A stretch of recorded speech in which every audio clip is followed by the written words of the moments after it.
Hebreos capítulo 11, por favor, vamos a leer del versículo 8 al 22. Hebreos 11, del 8 al 22. Y el tema que vamos a estar considerando es, por la fe debemos obedecer. Por la fe debemos obedecer. Y lo que vamos a aprender hoy es un parámetro muy importante porque marca la realidad de que tenemos que obedecer a Dios si es que hemos creído en Dios. ¿Creemos en Dios, hermanos? Por lo tanto, debemos ser personas que obedecen a Dios. Y lo vamos a notar en lo que vamos a leer. Dice el versículo 8, por la fe, Abraham siendo llamado, obedeció para salir al lugar que había de recibir como herencia, y salió sin saber a dónde iba. Por la fe habitó como extranjero en la tierra prometida, como en tierra ajena, morando en tiendas con Isaac y Jacob, coherederos de la misma promesa, porque esperaba la ciudad que tiene fundamentos, cuyo arquitecto y constructor es Dios. Por la fe también la misma Sara, siendo estéril, recibió fuerza para concebir, y dio a luz aún fuera del tiempo de la edad, porque creyó que era fiel quien lo había prometido. Por lo cual también de uno, y ese ya casi muerto, salieron como las estrellas del cielo en multitud, y como la arena innumerable que está a la orilla del mar. Conforme a la fe, murieron todos estos sin haber recibido lo prometido, sino mirándolo de lejos y creyéndolo y saludándolo, y confesando que eran extranjeros y peregrinos sobre la tierra. Porque los que esto dicen claramente dan a entender que buscan una patria, pues si hubiesen estado pensando en aquella de donde salieron, ciertamente tenían tiempo de volver. Pero anhelaban una mejor, esto es celestial, por lo cual Dios no se avergüenza de llamarse Dios de ellos, porque les ha preparado una ciudad. Por la fe, Abraham, cuando fue probado, ofreció a Isaac, y el que había recibido las promesas ofrecía su unigénito, habiéndosele dicho, en Isaac te será llamada descendencia, pensando que Dios es poderoso para levantar aún de entre los muertos, de donde en sentido figurado también le volvió a recibir. Por la fe bendijo Isaac a Jacob y Esaú respecto a cosas venideras. Por la fe Jacob, al morir, bendijo a cada uno de los hijos de José y adoró apoyado sobre el extremo de su bordón. Por la fe José, al morir, mencionó la salida de los hijos de Israel y dio mandamiento acerca de sus huesos. Por la fe debemos obedecer. Hermanos, aquí hay varios personajes que nos enseñan la importancia de la obediencia. ¿Cómo sé yo que tú eres un cristiano verdadero? ¿Cómo sé yo que tú has puesto tu fe en Cristo Jesús para salvación? Como tú sabes que yo soy cristiano y que tengo la esperanza de la vida eterna por mi fe en Cristo, lo vas a saber, yo lo voy a saber, si obedecemos a Dios. Una persona que está en desobediencia a Dios no puede decir que verdaderamente cree en Dios. La obediencia es un factor muy importante, hermanos, para que nosotros sepamos dónde estamos en referencia a nuestra salvación.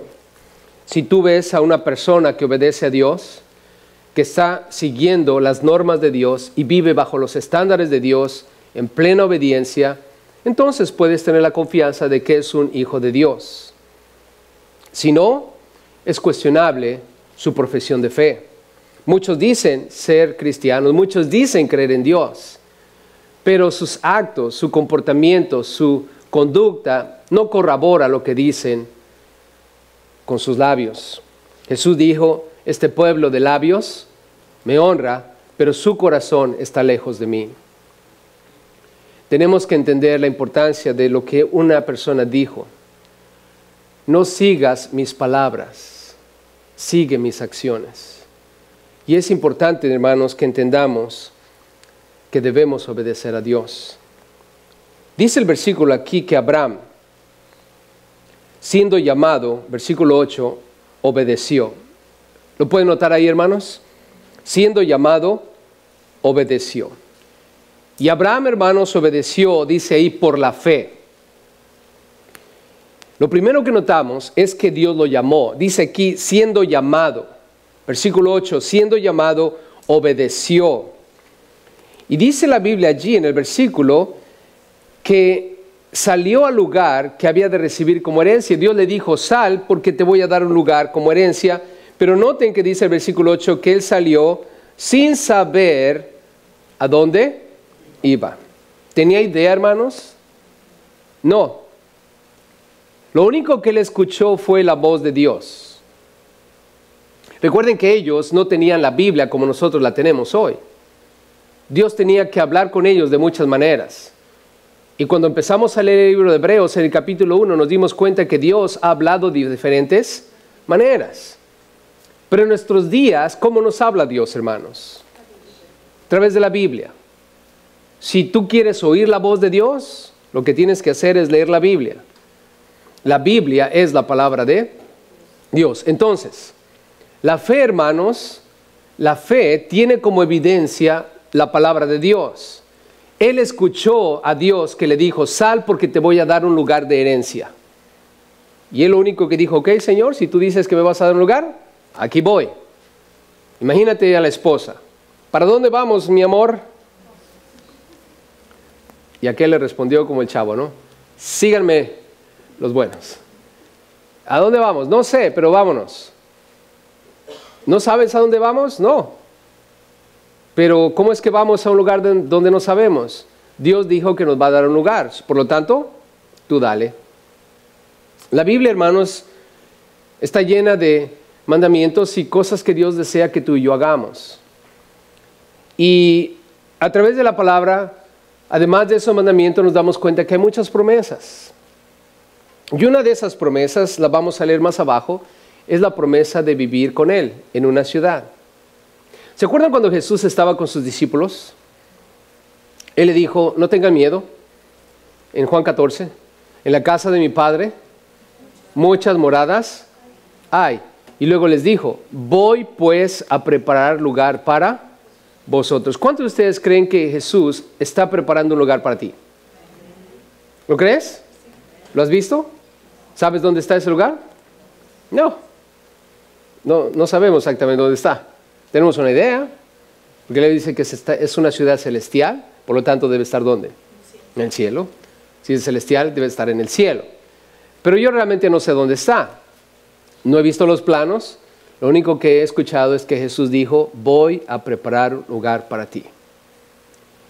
Y en el mismo capítulo de Juan 14, Jesús dijo, y si me fuere, voy a regresar para que donde yo estoy, vosotros también estéis. Quiere decir que Jesús va a regresar por mí. ¿Cuántos creen que Jesús va a regresar? ¿Va a regresar por ti? Sí. ¿Para llevarte a dónde? A la ciudad que Él está preparando para ti. Para la gente esto es fantasía, ¿no? Mucha gente dice, estás bien zafado, pero bueno, gloria a Dios. Si eso te hace ser feliz, dale, ¿no? Pero nosotros no estamos locos ni estamos zafados. Lo que pasa es que nosotros hemos leído la Biblia, hermanos. Y la Biblia es la verdad. Toda la Escritura es inspirada ¿por quién? Por Dios. Y la Biblia dice que hay un lugar. Entonces, así como Abraham fue llamado para ir al lugar que Dios tenía para él, que nosotros conocemos hoy, es la tierra prometida en Israel. ¿El pueblo de Israel está en Israel, hermanos? ¿Están ahí ellos? Sí, ahí están. Y no se van a ir a ningún lugar. Al contrario, van a tomar lo que Dios les dio por posesión, porque es una herencia que Dios tenía para ellos. Pero Abraham realmente no sabía dónde iba. Y eso es lo interesante, hermanos. ¿Cómo aplica esto para nuestras vidas? Como cristianos, tenemos tantas situaciones en nuestra vida que a veces quisiéramos que la Biblia hubiese escrito al respecto. Cosas tan triviales a veces como comprar un auto. ¿Alguna vez han tenido que tomar decisiones de comprar un auto? Y no sabes si comprar una carcacha vieja o irte a embarcar al dealer y sacar un carro nuevo a pagos. Y a veces dices, ay, ojalá que la Biblia dijese si está bien comprarme un auto viejo o un auto nuevo. O a veces decisiones tan, quizás no tan importantes como qué marca. ¿Un Honda o un Nissan? O si eres más patriota, un Cadillac o un Ford. ¿No? Y a veces estás pensando, ¿no? Y dices, ay, ojalá que la Biblia dijese qué clase o qué marca de auto deberíamos de comprar. ¿No les encantaría tener una Biblia así, hermanos? Una Biblia en donde abrieses la Biblia y, acá dice, tengo un hijo que se llama Gerson y tiene estos problemas y me dice exactamente cómo lidiar con ellos. O tengo una hija que se llama Judith, tiene todos esos problemas, son mis hijos ellos dos. Y que estuviera escrito ahí cómo lidiar con ellos. ¿No les encantaría tener una Biblia así, hermanos? Pero no hay. No hay nada al respecto a veces y dices, ¿qué hago? ¿Qué hago? Bueno, lo que tenemos que hacer, hermanos, número 1 es obedecer a Dios. En lo que sabemos debemos obedecer. Por ejemplo, vas en tu auto y de repente te pega alguien en el auto. ¿Alguna vez les ha pasado que van bien contentos y de repente sale alguien y ¡pam! Les da un golpe por atrás, por enfrente o por el lado? El único que se pone contento es el del body shop, ¿verdad? Que hay más negocio. Pero, ¿nosotros cómo nos ponemos? Híjoles, ya me dieron. Y te bajas. ¿Pero qué dice la Biblia al respecto? ¿Qué debemos hacer? Dad gracias. Una vez más, dad gracias en todo. ¿Por qué? Porque esa es la voluntad de Dios para con nosotros. ¿Así dice la Biblia, hermanos? ¿Sí? ¿Sí, no? Entonces, ¡pam! Ya me pegaron. ¿Qué tengo que hacer? Thank you, Jesus. Gracias, Señor. Porque ahora sí, los del body shop van a tener más negocio. Gloria a Dios, ya proviste para ellos. A lo mejor estaba orando el hermano que hubiera más negocio. Gloria a Dios, ya salió. ¿Verdad? Bueno, te vas. Ahora, no estamos dando gracias porque pasó un accidente. Dice, dad gracias en todo. Quiere decir, es una situación, pero ¿qué podemos hacer? ¿Amargarnos la vida, hermanos? No, yo tengo que obedecer lo que Dios dice. Bueno, Señor, gracias. Gracias. Gracias, ¿por qué? De que estoy vivo todavía, ¿no? Ay, sí, pero me duele la espalda. Bueno, gracias a Dios que me duele la espalda, porque si me hubiera muerto, o sea, puedo sentir el dolor. Si me hubiera muerto no iba a sentir nada. Y eso hubiera estado peor, ¿no? ¿Están conmigo, hermanos? ¿Por qué voy a amargarme la vida en situaciones cuando la Biblia me dice la respuesta? Y esto es, mantente feliz, da gracias en todo. En ese mismo capítulo, en Tesalonicenses, la Biblia dice, estad siempre gozosos. ¿Qué dice, hermanos? Estad siempre gozosos. Luego dice, orad sin cesar. Y ahí después dice, de gracias en todo, porque esa es la voluntad de Dios para con nosotros en Cristo Jesús. Entonces, si yo aplico solamente ese solo principio, imagínate que estás en la casa agarrando del chongo con la esposa o el esposo. Están ahí peleando por alguna situación. Y ya, pasó la trifulca por un momento. ¿Qué tienen que hacer de acuerdo a lo que la Biblia dice? Estad siempre gozosos, orad sin cesar. Entonces ya te vas a la sala, ella se queda en la recámara, donde sea quedar, y empiezas bueno, voy a hacer lo que Dios dice. ¿Estad qué? Siempre gozoso. Y acuérdate del mejor chiste que te conozcas. Y empieza a buscar ser ¿qué? Feliz. ¿Feliz porque me acabo de pelear? No, tratar de recuperar tu ¿qué? Tu gozo. Y luego dice, orad sin cesar. Entonces, ¿qué es lo que tengo que hacer? No me va a decir exactamente qué palabras decirle a mi cónyuge, no me va a decir cómo resolver el problema, pero ¿qué tengo que hacer, hermano? Orad sin cesar. Bueno, voy a recuperar mi gozo. Bueno, Señor, gracias. ¿Y cómo lo puedo recuperar? De una manera sencilla. Señor, gracias porque tengo vida eterna en Cristo Jesús. Gracias porque tú moriste en la cruz por mis pecados. Gracias, Padre, porque sé que quizás la he regado aquí, quizás no he hecho lo que debía hacer y esta trifulca fue por mi persona, pero Señor, ayúdame a ser mejor, ayúdame a cambiar, y empiezas a orar. Empiezas a orar y dar gracias en todo. Gracias porque tienes una persona con quien pelear. Hay gente que no tiene con quién pelearse. ¿Se han dado cuenta, hermanos? Señor, gracias porque tengo a alguien con quien pelearme. Imagínate si estuviera solo debajo de un puente. Eso sería horrible. Ahora, hermanos, usted dice, pastor, pero eso, la práctica no funciona. Sí funciona, hermano. Sí funciona. Pero lo que pasa es que a veces nosotros nos desconectamos de lo que la Biblia dice y sabemos tenemos que hacer, tratando de enfocarnos en lo que realmente no sabemos y la Biblia nos dice qué hacer. La Biblia no me dice exactamente cómo lidiar con mi esposa, palabra por palabra, hermanos. ¿Están conmigo? Ni le dice a ella cómo lidiar conmigo, palabra por palabra. Ni me dice cómo lidiar con mis hijos, palabra por palabra. Lo único que me dice es, amonesta a tus hijos y disciplínalos. La Biblia solamente me dice que no los provoque a ira. Entonces es lo que yo tengo que entender. ¿Cómo puedo vivir con mis hijos sin provocarlos a ira? ¿Cómo puedo vivir con ellos amonestándolos y disciplinándolos? Eso es todo lo que tengo que hacer. Y de ahí lo demás Dios me lo va a revelar en el camino.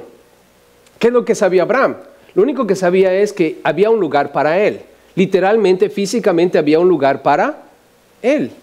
Y lo único que hizo fue empacó sus chivas, puso todo en el yujo y le dijo a la Sara, súbete, vámonos. Bueno, no eran yujos, pero los camellos, ¿no? Puso todo, súbete, vámonos. Y ahí empezó a arrancar la cosa, ¿no? ¿Y a dónde vamos? Tú dale, el Señor nos va a ir revelando para dónde ir. Yo sé lo que tengo que hacer con respecto a mis hijos. No lo provoca ira, amonéstalos y disciplínalos. Es lo que tengo que hacer. Los detalles Dios me los va a dar en el camino. Señor, ayúdame a disciplinar a mis hijos, ayuda a amonestarlos, ayúdame a no provocarlos a ira. ¿Creen que Dios les va a revelar las cosas, hermano? Sí, sí nos las va a revelar. Y es lo que tenemos que creer. Tenemos que confiar en Dios. Abraham lo hizo. Las circunstancias, hermanos, nota lo que dice el versículo 9. Fue algo completamente radical para él, porque dice que por la fe habitó como extranjero en la tierra prometida, como en tierra ajena, nota, morando en tiendas con Isaac y Jacob, coherederos de la misma promesa. Son sus hijos, que también habitaron como él, como extranjeros. O sea, Abraham tenía un destino, pero mientras iba viajando solamente ponía una tienda, una casa de campaña. ¿Por qué era una casa de campaña, hermanos? Porque no era el destino final. Ahora, cristianos, para él literalmente era una tierra, que es Israel, lo que nosotros conocemos como Israel hoy. Y mientras iba viajando iba poniendo sus tiendas. Pero para nosotros es otra cosa. Nosotros tenemos una ciudad celestial, ahorita vamos a leer más abajo. Nuestra ciudadanía, dice Pablo, ¿dónde está, familia? En los cielos. Por lo tanto, la casa donde tú vives solamente es una tienda de campaña. ¿Ok? Y algunos estamos peleando quién tiene la tienda de campaña más grande. Entre más pequeña mejor, así la puedes doblar más rápido. ¿Para qué tanto rollo? Hermano, hermana, estamos de pasada. ¿Estamos claros? Ahora, yo no sé cuántos años es tu pasada, pero para mí a lo mejor son 80. No sé cuántos tú quieras darle. 120, gloria a Dios. ¿Alguien da más? Por mí, los que tú quieras. Pero al final del día nadie va a llegar a 200. ¿Alguien está planeando llegar a 200, hermanos? No. Da gracias a Dios si llegas a 70. De veras. Gracias, Señor. Ya llega a los 70. Pero, nota, o sea, si tú comparas, o sea, pensando en la eternidad, hermano, la eternidad no tiene fin. Y nuestra estancia aquí en la tierra es realmente una tienda de campaña, es algo que va a terminar. Y ustedes que ya pasaron los 50, ¿verdad? Nosotros que estamos en los 25, todavía tenemos una vida por delante. Pero los que ya pasaron los 50, hermanos, ¿a poco no se siente la vida más corta? Sí. ¿Verdad que sí se siente más corta la vida? Sí. Ayer estaba hablando con un hermano acerca de comprar casas y todo eso, ¿no? Y entonces estábamos filosofando ahí un poquito. Y la idea, una casa te toma 30 años para pagarla, ¿no es cierto? Imagínate si la compras a los 60. ¿Será una buena idea, hermano? A los 70. Te vas a...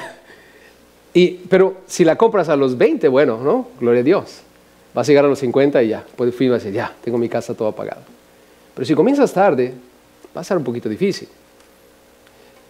Y es que es así, hermanos. O sea, no podemos detener el tiempo.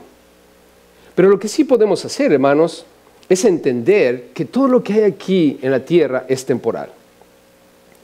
Y si tú llegas a entender eso, hermano, toda tu perspectiva va a cambiar. Porque estamos viviendo la vida aquí en la tierra, hermanos, como si esta fuera una eternidad. Pero, ¿quisieran vivir aquí en la tierra por una eternidad, hermanos? Yo no.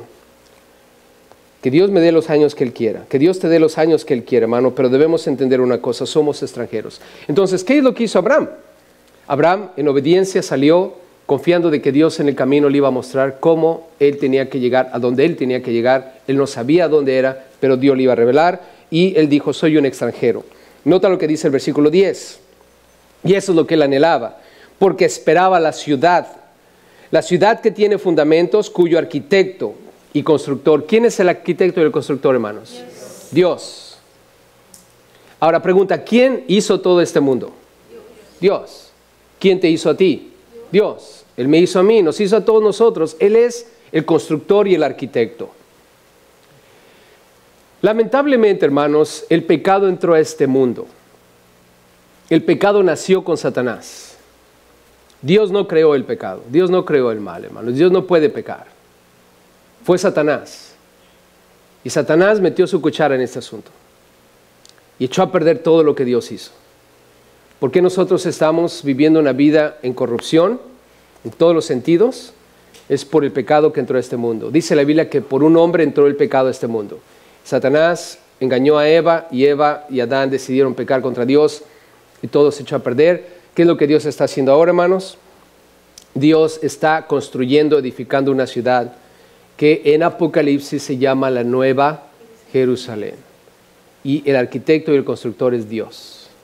Y Pablo aquí está hablando acerca de cómo Abraham realmente al final del día, hermanos, sí, él llegó a la tierra prometida ahí en Israel, pero en su mente él sabía aún que todavía no estaba en el lugar donde él quería estar. Él quería estar en la ciudad que Dios está preparando. Vean conmigo ahí abajito en el versículo 16 del Hebreos 11. Dice, pero anhelaban una mejor, hablando de la ciudad, esto es celestial, por lo cual Dios no se avergüenza de llamarse Dios de ellos. ¿Por qué? Porque les ha preparado una ciudad, y la ciudad es celestial. Denle vuelta a la hoja quizás, capítulo 12, versículo 22. Capítulo 12, versículo 22. Dice, sino que os habéis acercado al monte de Sión, a la ciudad del Dios vivo. Escuchen esto, Jerusalén, la celestial. No está hablando de Jerusalén en Israel. Está hablando de la nueva Jerusalén, que es una ciudad en el cielo. Dice, a la compañía de muchos millares de ¿qué? Ángeles. Hermanos, esa ciudad va a estar rodeada de millares de ¿qué? De ángeles. ¿Cuántos quieren ver ángeles? Pues me ven todos los domingos. ¿Qué pasó? No. ¿Quieren ver ángeles? Los vamos a ver eventualmente, hermanos. Ahora,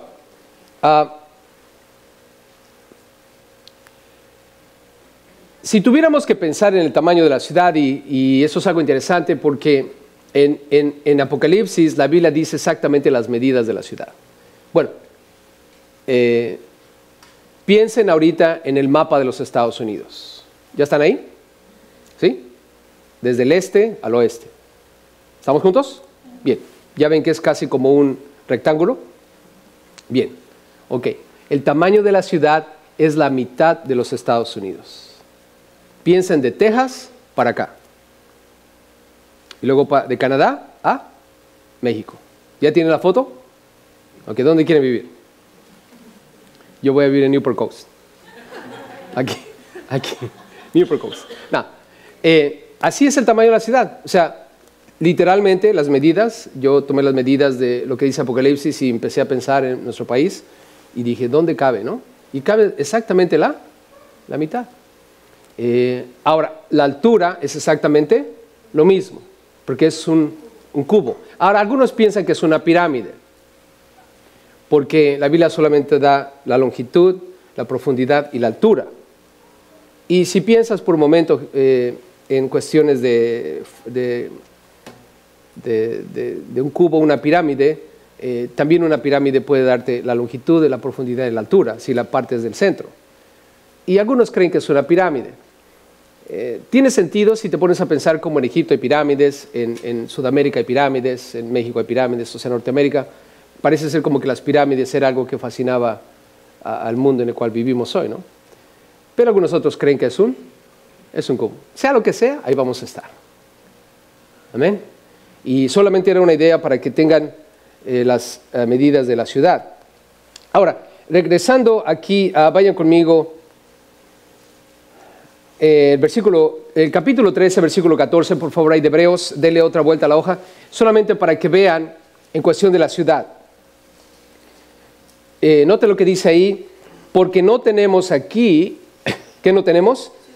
Ciudad permanente, sino que buscamos la porvenir. Esa ciudad va a descender del cielo, hermanos. Cuando leamos Apocalipsis, y ya casi llegamos a Apocalipsis, tengan paciencia, vamos a llegar eventualmente.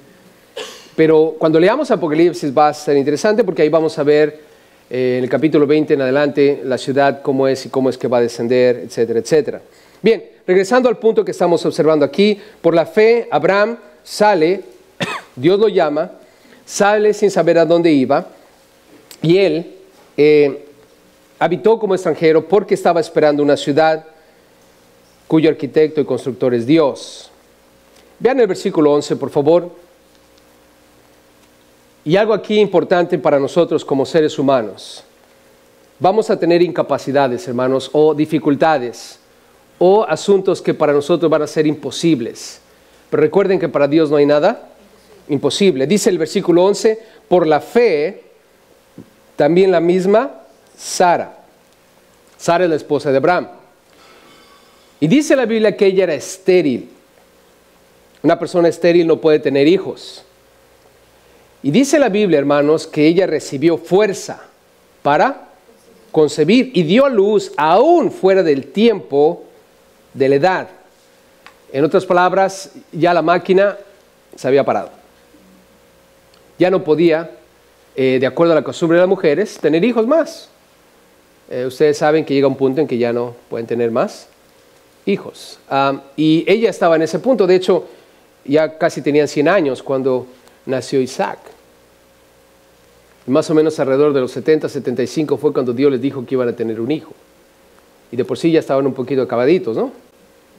Imagínate, llegas a los 70 y Dios te dice vas a tener un hijo. Y dices, caray, 70. Y después pasan otros 25 años y no pasó nada y ya llega a los 100 y ahora sí. Ahora, la Biblia dice aquí, hermanos, que Sara tuvo fe en Dios y ella era estéril. Era imposible, hermanos, para ellos tener hijos. Es más, veamos cómo estaba el Abrahamcito. Versículo 12.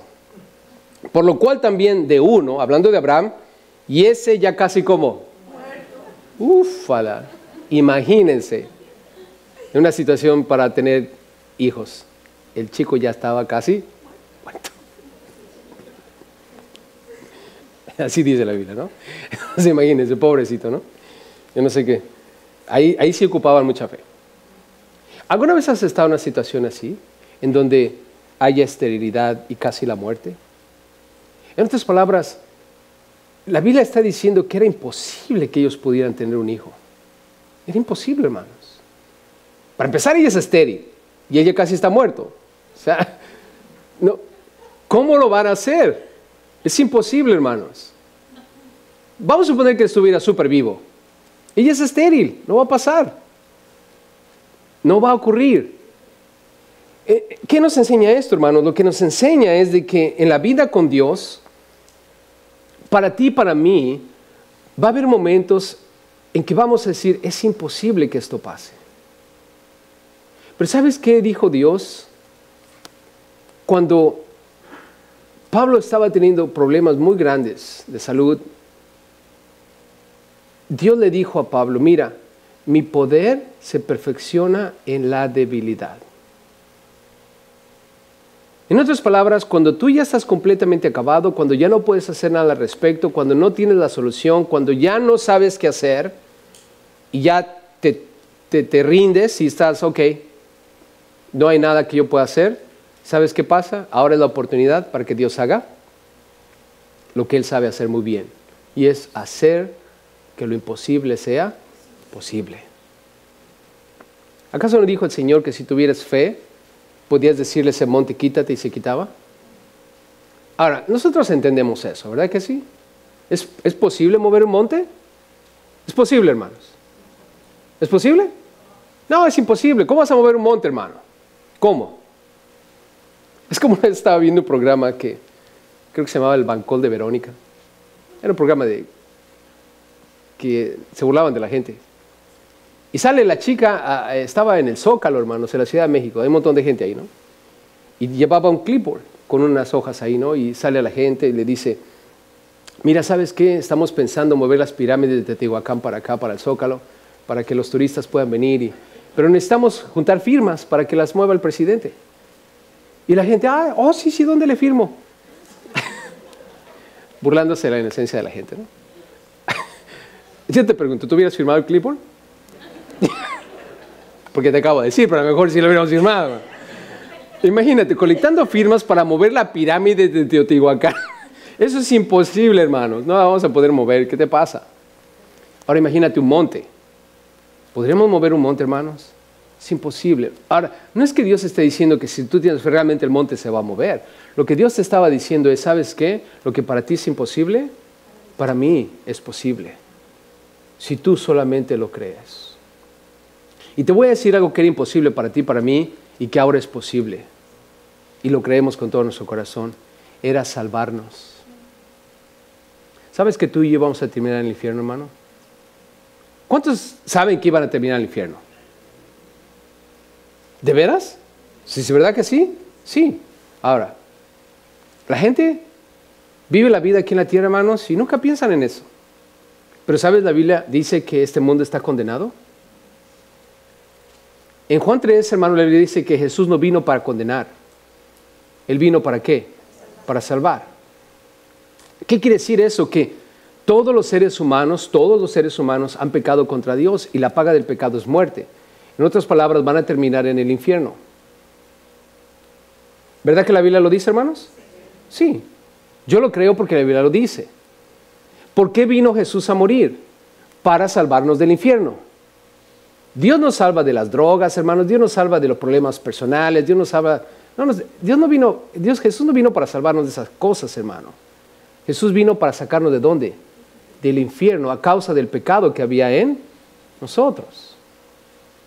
Claro que el salir de las drogas y los problemas y todo eso es una consecuencia de estar ahora en Dios. Y es una bendición, hermanos, pero yo no estoy buscando restaurar a la gente de sus problemas. Yo estoy buscando que se salgan del infierno, hermanos, poniendo su fe en Cristo Jesús.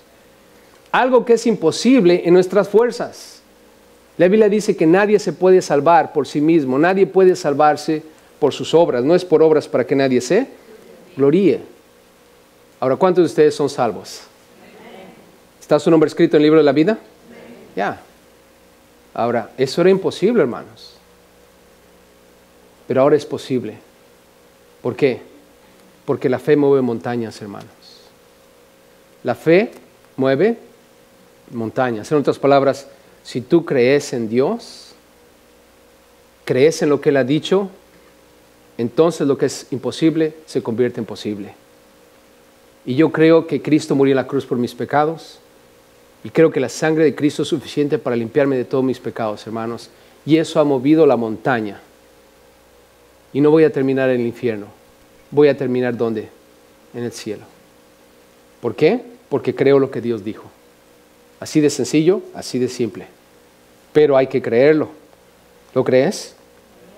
Entonces dice aquí en el versículo 11 que Sara, por la fe, nota el versículo 11 al final dice, creyó que era fiel quien lo había prometido. Nota, creyó que Dios era fiel porque Él lo prometió. Nota, Dios le prometió a los dos que iban a tener un hijo.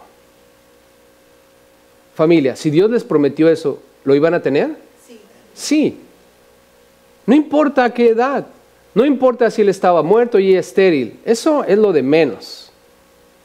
Lo que importa es lo que Dios ha prometido y que nosotros actuemos en referencia a eso. Y eso es importantísimo. Otra cosa, y Dios es fiel para cumplir lo que promete. Y Él prometió, hermanos, que si nosotros creíamos en Cristo Jesús, Él nos iba a dar vida eterna. ¿Sí o no, hermanos? Jesús lo dijo también, el que cree en mí, aunque esté muerto, vivirá. Entonces, si tú has puesto tu fe en Cristo Jesús, por favor, hermano, hermana, tienes que recordar siempre esto: Dios es fiel y va a guardar sus promesas. Y en aquellos momentos en que empieces a dudar de que eres salvo, dile al diablo: no seas mentiroso. La Biblia dice que si yo creo en Cristo Jesús, soy salvo. Y soy salvo, ¿por qué? Porque Dios prometió salvarme si creía en Cristo Jesús. ¿Y cómo sé que yo creo en Cristo Jesús? Porque estoy obedeciendo lo que Dios dice. Dios le dijo a Abraham: salte y vete para allá porque te voy a dar una tierra. Dios te dice a ti y a mí muchas cosas en la Biblia. ¿Qué es lo que hacemos? Obedecemos lo que Dios dice.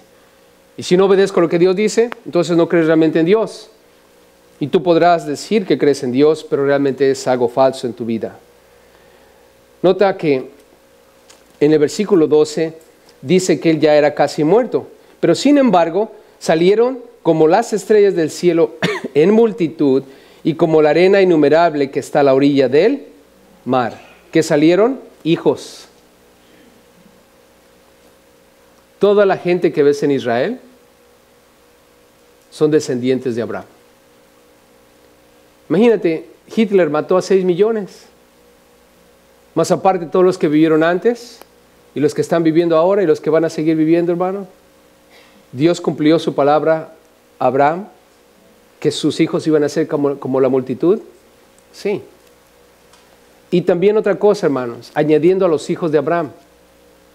Cuando Dios prometió a Abraham que iba a ser él de bendición para todas las familias del mundo, estaba hablando de Cristo Jesús. Hermanos, nuestro Salvador, nuestro Mesías, era judío. ¿Estamos de acuerdo? Pero pregunta, ¿era 100% judío o estaba mezclado?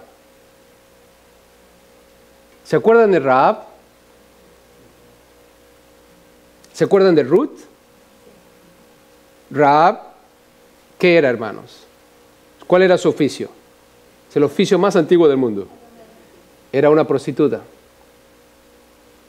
Ruth era gentil, era una moabita de Moab. Era una pagana ante los ojos de Israel. Y sin embargo, ellas dos son parte de la genealogía de Jesús. Y si no me creen en la Biblia, los van a encontrar.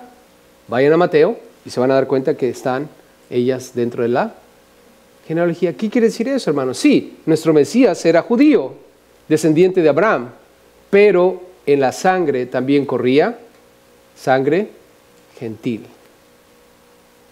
¿Qué quiere decir eso, hermanos? Que Abraham bendijo a todo el mundo a través de su descendencia, porque en el camino se injertaron también gentiles. Lo cual cumple lo que Dios dijo, que la bendición para Abraham iba a alcanzar también a los gentiles. Ahora, cuando tú y yo aceptamos a Cristo Jesús como Señor y Salvador, nos convertimos en hijos ¿de quién? De Dios. Y Dios siempre le llamó al pueblo de Israel que eran sus hijos. Eran los hijos del pueblo de Dios. Entonces, ¿qué quiere decir esto, hermano? Que nosotros somos parte de la multitud, como dice aquí, de las estrellas del cielo y el número innumerable como la arena que está a la orilla del mar. Por eso es que cuando estemos en el cielo, hermano, vamos a ver a miles y miles y miles de personas, judíos y no judíos, que hemos aceptado a Cristo Jesús como Señor y Salvador. Vean conmigo ahora el versículo 13. Nota lo que dice: conforme a la fe murieron todos estos. Está hablando acerca de Abraham, Sara, Isaac, Jacob y otros más que vamos a leer. Nota, murieron todos estos. ¿Qué quiere decir, hermanos? Que confiaron en Dios hasta la muerte. ¿Hasta dónde, familia? Hasta la muerte. Ustedes en la Biblia siempre van a escuchar el concepto de perseverar, de permanecer en la fe. Nosotros creemos en el rapto, hermanos. El rapto es un evento que va a ocurrir en algún momento Nadie sabe cuándo va a ser, pero va a ocurrir. El rapto podría ser hoy, mañana, pasado mañana. ¿Estamos de acuerdo, hermanos? El rapto va a ocurrir. La Biblia lo dice. Jesús va a descender del cielo y entonces nosotros, los muertos en Cristo primero y luego los que estamos vivos, vamos a ser transformados, nos vamos a reunir y nos vamos a elevar para encontrarnos con Jesús. ¿Dónde? En el aire. Y es lo que la Biblia llama el arrebatamiento. Y nos vamos a ir de esta tierra. ¿Qué va a pasar después de eso? El anticristo surge, la gran tribulación y todos los eventos que están descritos en el libro de Apocalipsis del capítulo 6 al 18, al 19. Y después de eso regresa Jesús otra vez a la tierra, con todos nosotros. Ahora, mi padre creía en el rapto. Él era un cristiano sólido y creía en el rapto. Y esperaba el rapto como tú y yo. Y sin embargo se murió. Ahora, ¿quiere decir que no va a ser parte del rapto, hermanos? ¿Porque ya se murió? No. ¿Por qué? Porque cuando el rapto ocurra, ¿quiénes van a resucitar primero? Los muertos en Cristo. Ahora, Él se murió, pero Él murió creyendo que iba a pasar. Y como dice aquí, Él es parte de los que conforme a la fe murieron. Y espero en Dios que tú y yo, cuando muramos creyendo en Cristo Jesús hasta el final, hermanos. Creyendo que todo lo que viene lo vamos a experimentar. Mi padre murió y está enterrado, pero él está en la presencia del Señor, porque dice la Biblia, estar ausente del cuerpo es estar presente con él, Señor. Pero eso es lo que va a pasar, hermano. Él murió conforme a la fe. Y él murió creyendo en Dios.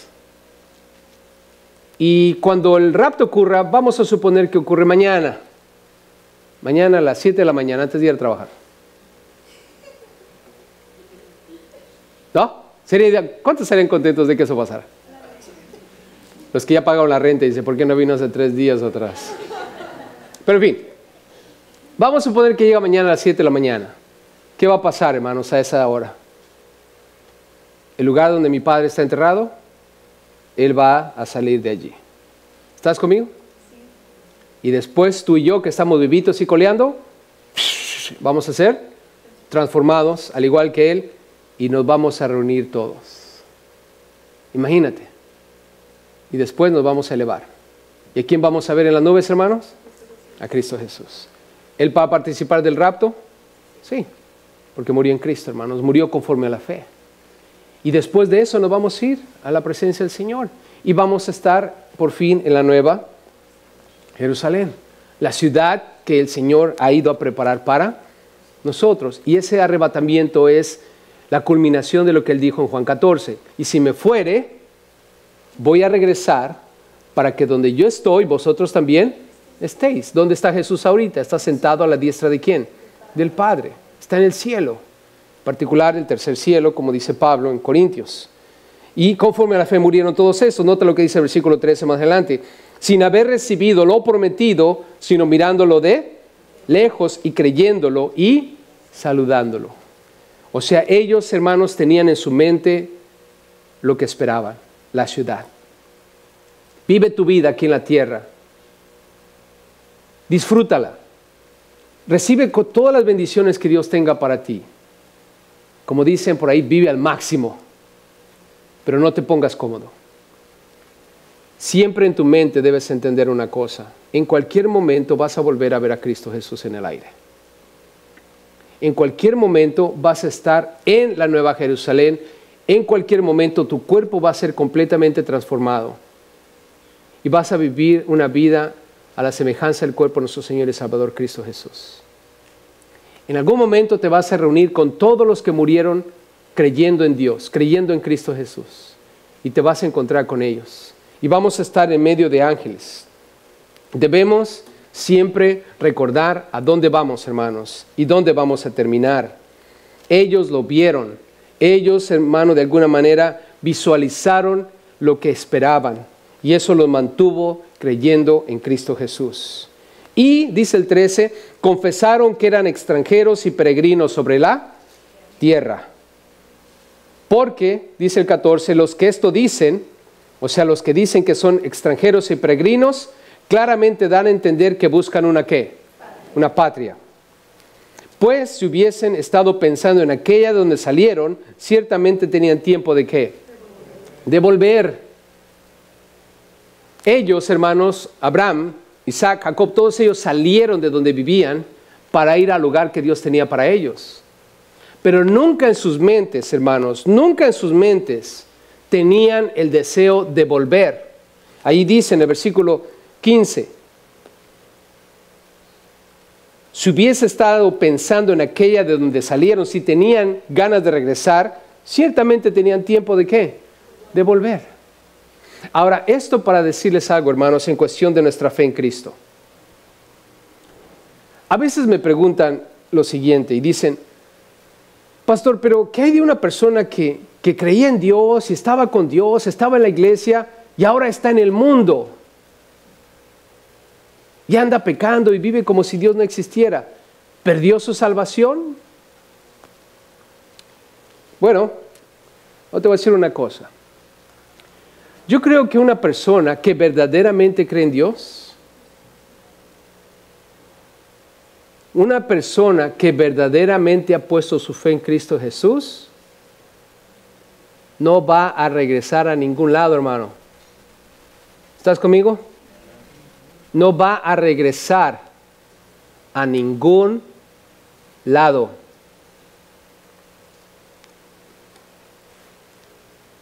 Pero ¿cómo es posible que haya estado en la iglesia? Hermano, recuerda a la esposa de Lot. Yo te pregunto, hermano, hermana, ¿la esposa de Lot se salvó o se perdió? Se perdió. ¿Qué le pasó? ¡Ey! Ahora, ¿parecía como que sí se iba a salvar, hermanos? ¿Parecía? Sí, porque salió con el esposo. Ahí iba entre la bola. Pero ¿qué pasó? Dice la Biblia que miró para atrás. La expresión mirar para atrás no quiere decir que iba así, sino que iba, porque Dios les dijo, no voltees para atrás. No te regreses. Y una persona, hermanos, como dice aquí, que está pensando en regresar, ciertamente siempre va a tener tiempo para regresar. Ella, hermanos, tenía planeado regresar. Aun cuando Dios le dijo, no voltees para atrás, no te regreses. Y ella, hermanos, salió, pero ¿qué pasó? De repente volteó para atrás. O sea, empezó a mirar lo que realmente estaba en su corazón. ¿Y qué pasó? Terminó hecha una estatua de sal. Como decimos en el rancho, a sal. Se saló. ¿Verdad que sí, hermanos? Ahora, ¿qué es lo que eso nos enseña? Que una persona que de verdad ha puesto su fe en Cristo Jesús, hermano, como dice ese hermoso canto, no vuelvo atrás, no vuelvo atrás, no vuelvo atrás. Nunca va a regresar como el perro que vuelve a su vómito, como el marrano que vuelve al chiquero, hermanos. No va a ocurrir. Yo creo que o eres o no eres. El que hace no es. O eres o no eres, hermano. Ninguno de ellos, hermanos, estaba pensando volver. Aun cuando tuvieron tiempo de volver, nunca regresaron a de donde salieron. Y otra cosa, hermanos, nota que dice el versículo 16, pero anhelaban, por el contrario, anhelaban una patria mejor, es la patria celestial. Por eso a veces ustedes van a escuchar un canto que dice en la patria celestial. Por lo cual, nota aquí, Dios no se avergüenza de llamarse Dios de ellos. Dios no se avergüenza de llamarse Dios de aquellos que no están pensando volver atrás, hermanos, que nunca van a regresar atrás. Dios en su palabra dice que si tú y yo nos avergonzamos o lo negamos aquí en la tierra, Él nos va a negar delante de su Padre que está en los cielos. Jesús lo dijo. Pero si tú no niegas a Jesús, Él no te va a negar delante del Padre. Es una tremenda seguridad que tenemos, hermanos, en cuanto a nuestra salvación. ¿Alguien está pensando volver atrás? No. Ni para agarrar vuelo, hermanos. Por la fe, dice el 17, cuando fue probado Abraham. Nota, ¿va a haber pruebas, hermanos? Sí. Abraham fue probado por Dios. Y la prueba era, ofréceme a Isaac. Y el que había recibido las promesas ofrecía su unigénito. ¿Le costó a Abraham tomar la decisión, hermanos? ¿Le costó? Piensa conmigo por un momento. Estaba viejo, ya casi como muerto. La señora es estéril y tuvieron un hijo. ¿Se dieron cuenta de algo, hermanos? Dios es un Dios de lo imposible. Entonces viene Dios y le dice, quiero que sacrifiques a Isaac. Quiero que me des lo que más quieres. Era su único hijo, hermanos. Ahí dice, unigénito. ¿Le costó? Estoy seguro que en el corazón empezó a pensar, ¿cómo que sacrifícalo? Pero, sin embargo, hermanos, Él fue en contra de sus sentimientos. Él fue en contra de sus deseos. Porque la orden vino ¿de quién? De Dios. Y Él tuvo que empezar a razonar. ¿Voy a seguir lo que yo creo, lo que yo siento, o voy a hacer lo que Dios dice? Y la respuesta es lo que Dios dice, porque lo que tú y yo sentimos nos va a llevar al fracaso, hermanos. Nos va a llevar al fracaso. Lo he visto muchas veces con los chicos nuestros que han crecido en la iglesia. No te cases con paganos. ¿Y qué hacen? Se van por el pagano más guapo que encuentran. Y para colmo, pobre. Híjoles. Ya, está guapo, pero está pobre. Bueno, ¿y qué es lo que pasa? La Biblia dice claramente que no te unas en yugo desigual. ¿Estamos claros, hermanos? Ahí dice. No te dice con quién debes casarte. No te dice dónde lo vas a encontrar. No te dice los detalles del asunto. Pero lo que sí te dice es que no te cases con alguien que no tenga fe en Dios. ¿No le quieres hacer caso a Dios? Dale. Y, como dicen, ¿verdad? Quería cebolla, pues chille con su cebolla. Así es.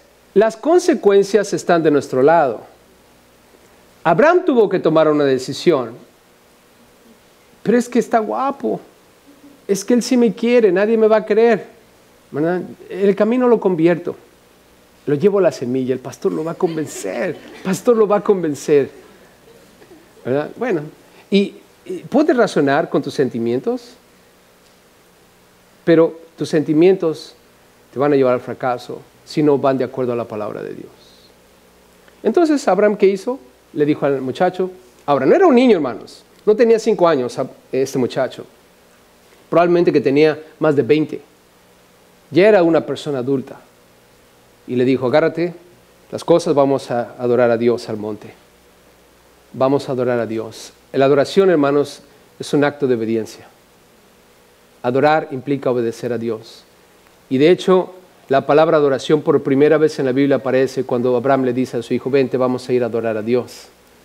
Y es que iba a ofrecer a su hijo unigénito. Ahora, noten el versículo 18 y 19. Habiéndosele dicho a Abraham, en Isaac te será llamada descendencia, pensando que Dios es poderoso para levantar aún de entre los muertos. Nota, Dios es poderoso para levantar aún de entre los muertos. O sea, al final del día fue su razonamiento de Abraham. Sí, sus sentimientos era, ¿cómo lo vas a matar? Es tu único hijo. ya estás viejo.